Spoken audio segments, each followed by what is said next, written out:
Aujourd'hui, le thème d'aujourd'hui, la terre représente quoi dans la vie de chaque homme? On va parler de la terre aujourd'hui. Ce que la terre représente dans la vie de chaque homme. C'est de ça qu'il s'agit. Et donc, comme vous le savez très bien, la grande conscience n'aime pas l'hypnotisme. Je n'aime pas amener les gens dans le rêve infini. J'aime vraiment la réalité. J'aime qu'on touche les choses du doigt. Et c'est ça qui est le problème du monde entier aujourd'hui. Donc, je crois que quand on parle de la terre, aujourd'hui, beaucoup de personnes ne réalisent pas le rôle que la terre joue dans leur vie. Ils ne se posent pas la question de savoir, mais la terre, quand on se lève tous les matins, on pose les pieds sur la terre.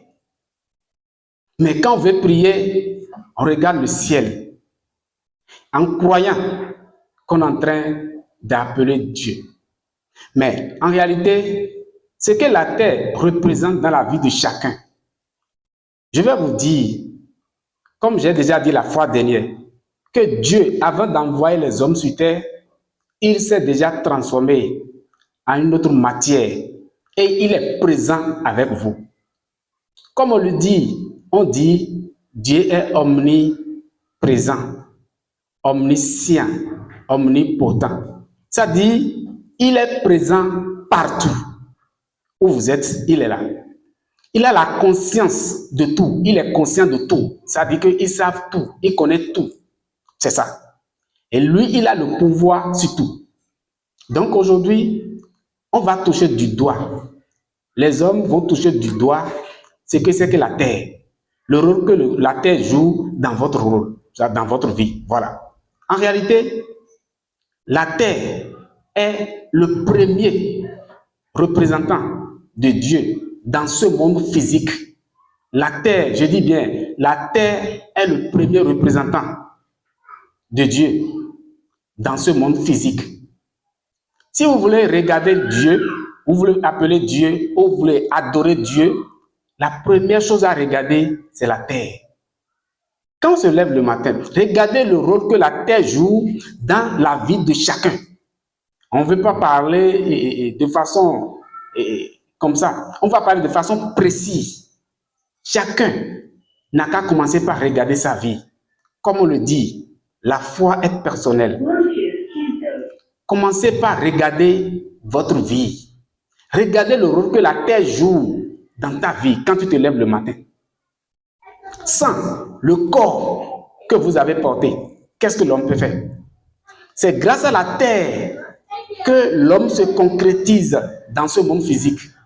Je dis bien, c'est grâce à la terre que l'homme arrive à se concrétiser. Ça dit que c'est grâce à la terre que vous avez un visage, que vous avez une taille, voilà.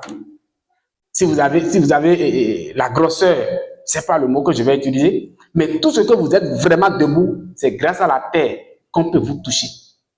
La première matière que Dieu Tout-Puissant a utilisée pour vous créer, pour créer le corps que vous avez porté, c'est la matière terre. Donc la terre représente Dieu de façon physique, le premier Dieu de façon physique dans la vie de tout homme, en réalité. Je vais d'abord commencer par là. Vous devez savoir une chose. Quand on parle des créatures, de la création, la terre, elle n'a pas été créée. Non. C'est la matière qu'on a pris pour créer les choses. C'est la terre. Elle est la première matière qu'on a pris pour créer les choses. Elle n'a pas été créée. C'est grâce à elle que les créations, la créature, tout ce que vous voyez dans ce monde, le corps de l'homme, les animaux, les arbres, tout ce qui est que la main peut toucher, les yeux peuvent voir comme ça, c'est grâce à la terre que tout ça là ont existé. C'est grâce à la terre que toute création, créature est là. Sans la terre, il n'y a pas de création, il n'y a pas de créature. Dieu ne peut pas créer les choses sans la terre. Comme vous avez appris dans les histoires, on a dit que Dieu a pris la poussière pour fabriquer le corps de l'homme. La poussière, c'est la terre. Donc, toutes choses que vous allez voir dans ce monde-là, l'habit que vous avez porté, la richesse de l'homme, tout ce que l'homme va trouver dans ce monde physique, c'est grâce à la terre. Quand on dit maintenant que tel homme, il est riche, hein, immensement riche, il est riche, toute l'appréciation que vous allez lui donner, regardez bien la terre et regardez les richesses qu'il a. Sans la terre, est-ce qu'on peut parler de richesse? On ne peut pas parler de richesse. Donc à partir d'aujourd'hui, chacun doit savoir dans sa tête qu'en réalité, le premier représentant de Dieu sur la terre, dans ce monde-là, c'est la terre. Donc on ne peut plus dire, parler de Dieu, parce que j'ai vu que les hommes ont aimé qu'on leur parle de Dieu, quelque chose qu'on ne peut pas toucher du doigt, quelque chose qui est très loin. On va vous faire rêver. Et là, et soi-même, on croit à ça. On dit vraiment, Dieu existe, il est au ciel. Et là, ça va vous permettre d'imaginer. La grande conscience n'est pas venue pour vous amener à imaginer. Non. Je ne parle pas d'imagination. Et je n'aime pas du tout l'imagination. J'aime le concret. On va toucher le truc du doigt. Quand on dit que Dieu est partout, partout où nous on est, Dieu est là. Partout où vous êtes, Dieu est là. Quel est ce Dieu-là? Il est où? Si vous ne le touchez pas du doigt, ça c'est ce que moi j'appelle l'hypnotisme. Les rêves sans fin. Les écritures, on serait là en train de lire, de bavader, sans toucher quelque chose du doigt. Aujourd'hui, vous devez savoir, quand on parle de Dieu, premier élément de Dieu sur la terre, dans ce monde-là, c'est la terre sur laquelle vous mettez votre pied chaque jour. Donc, et pour savoir ce que je sens, pour toucher du doigt, si vous vous levez le matin, alors, qu'est-ce qu'on fait? Vous allez trouver les choses. Aujourd'hui, vous avez construit la maison. C'est grâce à la terre. L'habit que vous avez porté, c'est grâce à la terre. La chaussure. Tout ce que vous avez, vous pouvez utiliser ici, c'est grâce à la terre. Comme on le dit, sans Dieu, l'homme ne peut pas exister. Il y a des phrases que vous dites, c'est Dieu qui donne tout. Alors, regardez dans votre vie, regardez autour de vous et dis-moi ce que vous avez qui est tout, qui n'est pas la terre. C'est Dieu qui donne tout. Quand on se met le matin, on prie. On a prié. Et pour chercher quoi? D'abord, d'autres prient pour chercher la santé. D'autres prient pour chercher des richesses. D'autres prient pour chercher de l'argent. D'autres prient pour chercher de la nourriture. Quelle santé on peut avoir dans ce monde si ce n'est pas la terre? Regardez bien, tous les médicaments que l'homme fabrique aujourd'hui, c'est grâce à la terre que tous les médicaments, les plantes, les végétaux, tout, je dis bien, c'est grâce à la terre que l'homme a tout. Tournez le regard autour de vous, vous allez voir que c'est Dieu qui donne tout. Alors, c'est la terre. Quand vous tournez, allez voir la source de tout ce qui est autour de vous, vous allez voir que leur source, c'est la terre. Pourquoi vous voulez regarder Dieu et vous ne regardez pas la terre? Je dis bien, la terre, le premier représentant de Dieu, c'est la terre. Dans ce monde physique, de façon physique. Maintenant, si vous voulez vraiment penser à retourner à votre source, à Dieu que vous êtes, si vous ne regardez pas la terre, et commencez par demander, mais qu'est-ce que la terre aime? Qu'est-ce qu'elle n'aime pas? Quels sont les principes de la terre? Le moment où vous vous demandez les principes de la terre, vous êtes en train de demander les principes de Dieu. Cette conscience-là, je crois que chacun doit commencer par prendre cette conscience-là et savoir qu'en réalité, vous avez déjà laissé Dieu à côté de vous et vous avez commencé par le regarder ailleurs. La terre, quand vous tournez le regard vers le ciel pour appeler Dieu, pour demander ce que vous voulez, votre nourriture, votre richesse, votre santé, votre intelligence, quand vous regardez, vous tournez le regard vers le ciel. La terre, elle rit de vous. Elle vous regarde, elle dit, mais moi je suis à côté de vous et vous me laissez. Vous regardez le ciel. Attention. Regardez la terre. Même si la pluie ne tombe pas, on va prier pour que la pluie puisse quitter le ciel et venir. Mais quand la pluie tombe sur la terre, si la terre ne pousse pas de la nourriture. On va regarder simplement la pluie. Ça ne va rien donner. Donc la pluie vient compléter sa force, à la force de la terre. La pluie, c'est-à-dire l'eau et la terre, sont des compléments. C'est des gens, ils sont main dans la main. Ils restent ensemble pour accomplir une mission. La terre est la première matière, comme je le dis. Et donc, si vous voulez parler de Dieu dans ce monde physique, franchement, regardez la terre à partir de maintenant. Tout. Regardez votre vie, le début de votre vie. Avant qu'une femme puisse coucher avec un homme, qu'est-ce qui s'est passé? Les deux là ont besoin de la matière terre. Ils doivent manger. Que ce soit le fruit, que ce soit n'importe quelle nourriture que vous mangez. Même ceux qui mangent les animaux aujourd'hui, si les animaux ne mangent pas la terre, est-ce qu'ils peuvent vivre? Ils ne peuvent pas vivre. Donc, qu'est-ce que vous avez vu dans ce monde qui existe physiquement? Vous allez toucher du doigt comme ça et ce n'est pas la terre. Tout vient de la terre. Donc, en réalité, quand on parle de Dieu, à partir d'aujourd'hui, il ne faut plus vous hypnotiser. Parce que j'ai constaté que quand on dit que la terre est la première représentante de Dieu, quand vous voulez parler de Dieu, vous voulez regarder Dieu, regardez la terre, il y a certains qui disent, mais moi, je ne peux pas accepter que la terre est mon Dieu. Ah bon? Tes ancêtres, tous ceux qui sont venus dans ce monde-là, ils sont passés par la terre. Ils ont fini par la terre. C'est la terre qui donne le corps de l'homme. Et à la fin, c'est elle qui reprend. On peut le brûler, on peut brûler ton corps. Tu peux aller partout. Quand c'est matière comme ça vient toujours à la terre. C'est elle qui prend toujours les matières. Donc, il faut être fier de regarder la terre et l'accepter que vous venez de lui. Votre corps physique, votre être physique vient de la terre.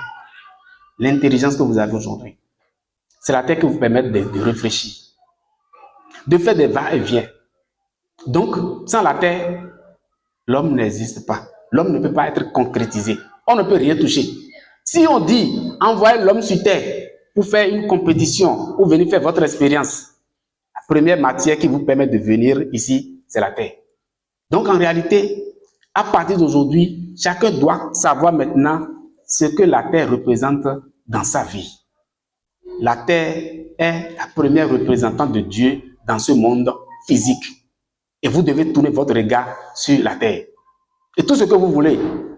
En réalité, quand on veut prier pour avoir de la nourriture, pour avoir de richesses, regardez la terre. Il ne faut plus appeler Dieu que vous appelez comme ça. Non. Appelez simplement la terre. Dites à elle que vous avez besoin de richesse, de travail.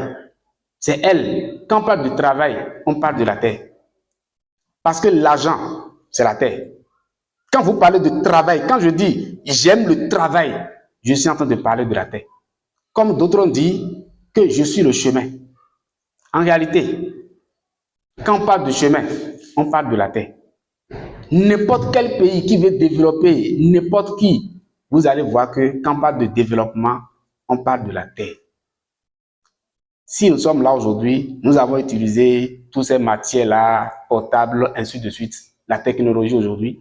Tout ce qui se passe dans ce monde-là vient de la terre.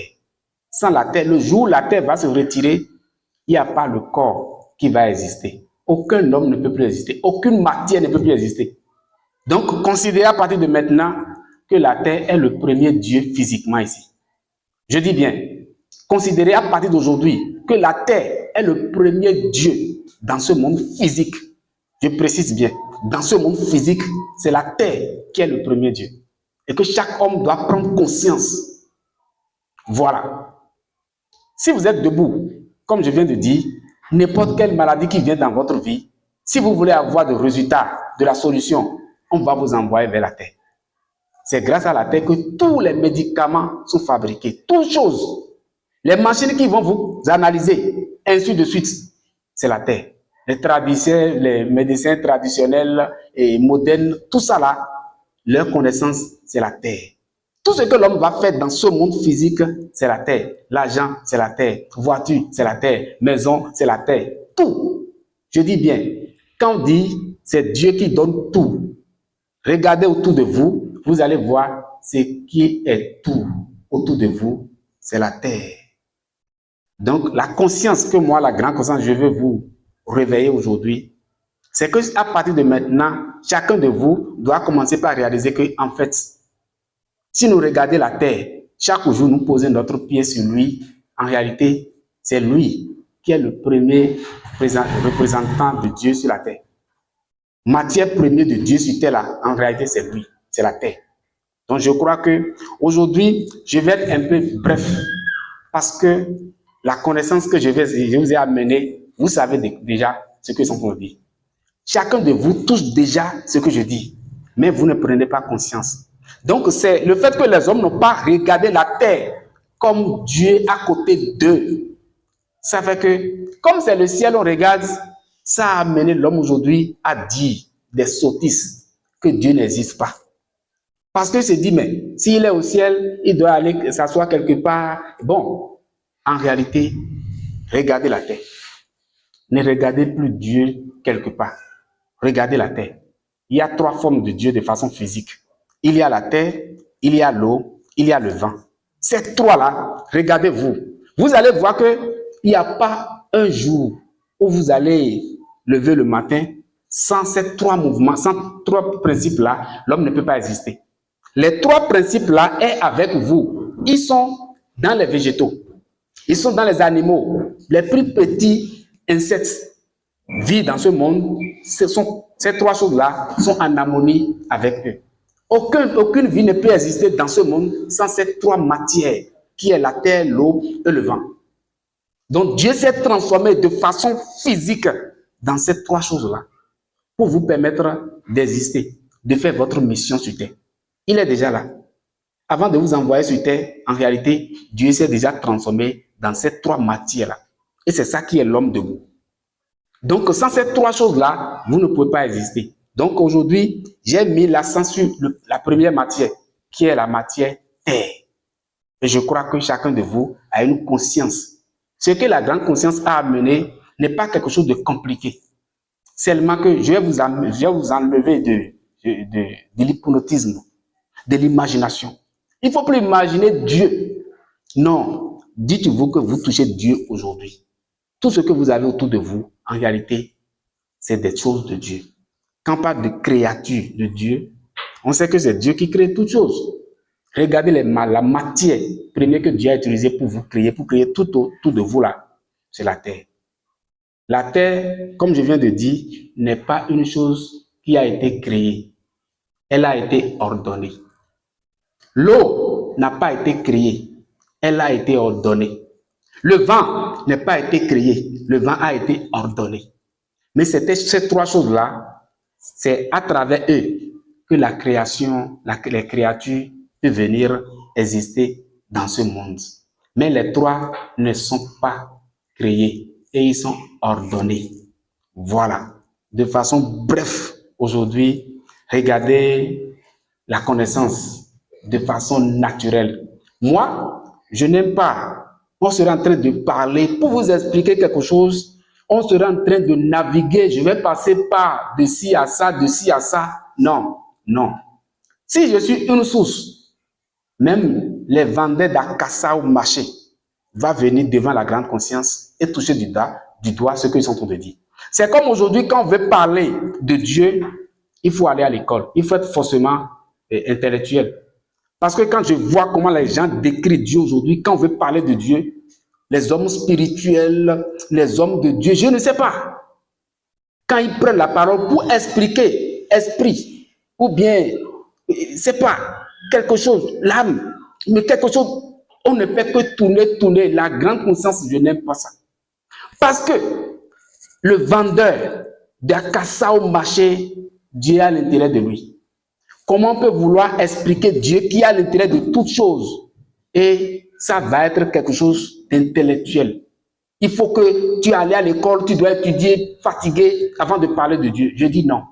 Oh non, non, ça là, c'est pas bon. C'est hypnotiser les gens. Ça. Dis quelque chose de façon palpable.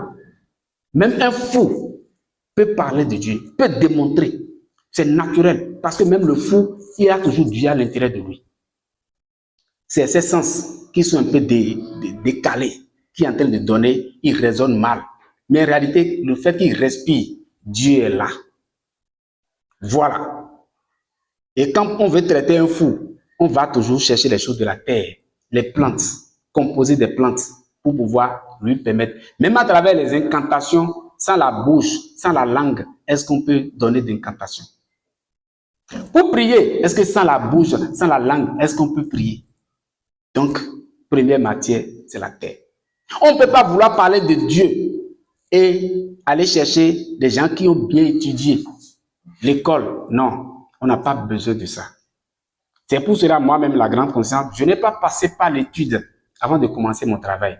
Vous allez constater que quand je parle, parfois, je blesse les grammaires. Il faut prendre ça comme ça, parce que moi, je n'ai pas étudié comme vous. Je n'ai pas besoin d'étudier comme vous, mais j'ai besoin de vous montrer qu'en réalité, la connaissance, la source, quand il vient, il n'a pas besoin d'être philosophe, de passer par les Indiens, d'aller sur des savants, d'aller sur une grotte, je ne sais pas, avant de venir. Aller dans des pays, il n'a pas besoin de ça. Moi, la grande conscience, je n'ai pas quitté ce pays. Je suis né au Bénin et j'ai resté ici. Je n'ai pas voyagé. C'est vrai, j'ai fait les arts martiaux chinois. Avec les Chinois, j'ai resté un peu au centre des Chinois. Mais en réalité, les Chinois m'ont proposé d'aller en Chine. Et ça, là, c'est une histoire qui existe plein là. Mais j'ai refusé d'aller là-bas. Parce que si j'ai dit, le moment où j'ai refusé, c'est juste parce que la loi que j'ai dans la main, si j'accepte à partir, alors rester dans l'avion, comment je vais manger, tout ça là, ça va toucher mon intérieur. Donc ça fait que j'ai refusé. Mais aujourd'hui, j'ai compris encore pourquoi je n'ai pas accepté. Parce que peut-être les gens vont dire, bon, peut-être la grande conscience est partie en Asie, ou bien, bon, pour amener la connaissance. Donc moi, je n'ai pas bougé. Depuis que j'ai pris corps au Bénin, je n'ai pas bougé de pays. Donc voilà un peu de façon bref. Je dis, on n'a pas besoin d'être intellectuel, d'aller à l'école avant de parler de Dieu. Vous avez Dieu à l'intérieur de vous. Si quelqu'un dit qu'il y a une force, il doit nous expliquer. Tout ce qui est flou dans votre vie, tout ce qui est flou, en 2 mots, il va nous expliquer. Et ça va vous étonner. Depuis que vous êtes né, on vous parle d'esprit, et vous croyez que c'est quelque chose. Non! C'est ce que vous vivez chaque jour. Quand on parle de l'âme, c'est ce que vous vivez chaque jour. On va revenir sur ça. Je vais vous expliquer la différence entre l'âme, l'esprit. Ce qui c'est que l'âme de l'homme, vous allez toucher du doigt. Et est-ce qu'on peut blesser l'esprit? Est-ce qu'on peut blesser l'âme? Par quel moyen l'âme peut être blessée? De quel chemin? Qui peut blesser votre âme? Qui peut blesser votre esprit? Je vais vous expliquer de façon simple. Je suis là. Si vous avez des thèmes que vous voyez que c'est un peu flou dans votre vie, il faut apporter ça. Dites simplement que la grande conscience, ces thèmes-là, on veut comprendre. Développe-nous ça. Si je ne suis pas capable de développer un thème, ça veut dire que je suis venu simplement mentir aux gens que je suis une force. N'importe quel thème que vous amenez, la grande conscience est capable de vous expliquer de façon simple. Il n'aura pas de acobratie. Non. Si je commence par faire acobratie, ça veut dire que je suis un menteur.